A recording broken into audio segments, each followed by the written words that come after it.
I saw someone with a Western style hat on the other day, and, well, it brought a book to mind. In particular, this book, One Came Home by Amy Timberlake.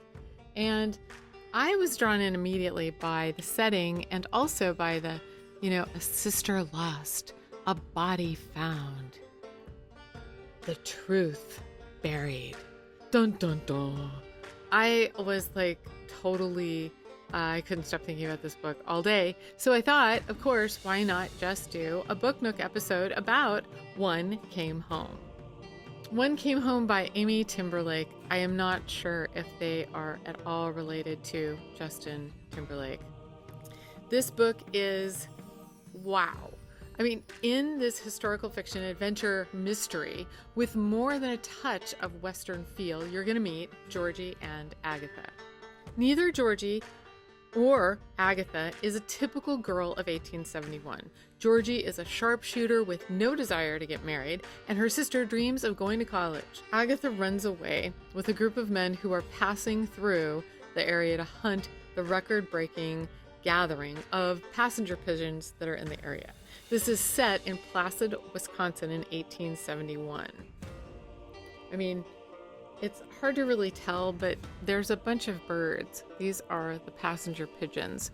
And this is kind of cool because actually the way they made the letters, they're like pigeons breaking away from the letters and flying onto the back as well. So it's really cool. I was drawn in by the cover, and the saloons and the idea that this kind of looks very Western. Agatha has run off after having an argument with Georgie, but the sheriff later comes back and finds a body, and the body is wearing Agatha's dress. Convinced that it could not really possibly be her sister, Georgie reckons she's going to have to get to the heart of the matter, and she leaves to find the truth, and along the way runs into several hair-raising adventures. It's a good thing that Georgie is really good with a shotgun. She chases away a terrifying cougar, confronts counterfeiters, and even saves a life.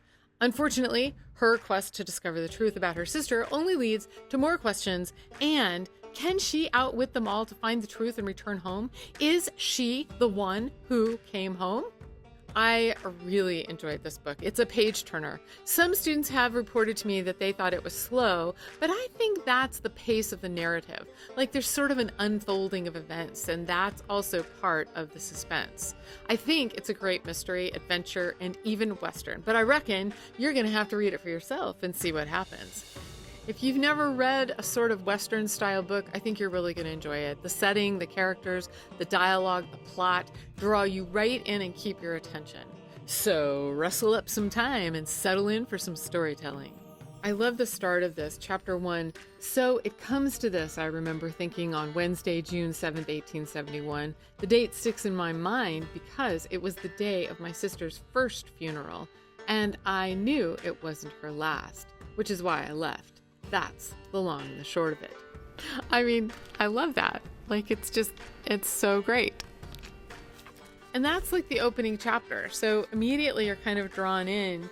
Thanks for joining me on another episode of Book Nook. I'm so glad that you're here. If you found some value to this, I would love it if you give it a like, and if you would click subscribe slowly, because we know that if you click subscribe fast, then apparently the bot will find out.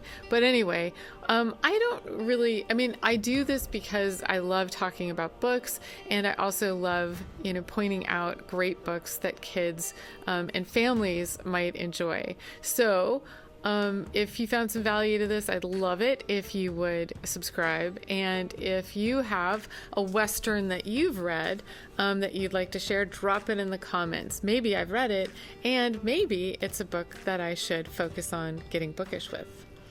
Get bookish with One Came Home today. I think you're going to really like it.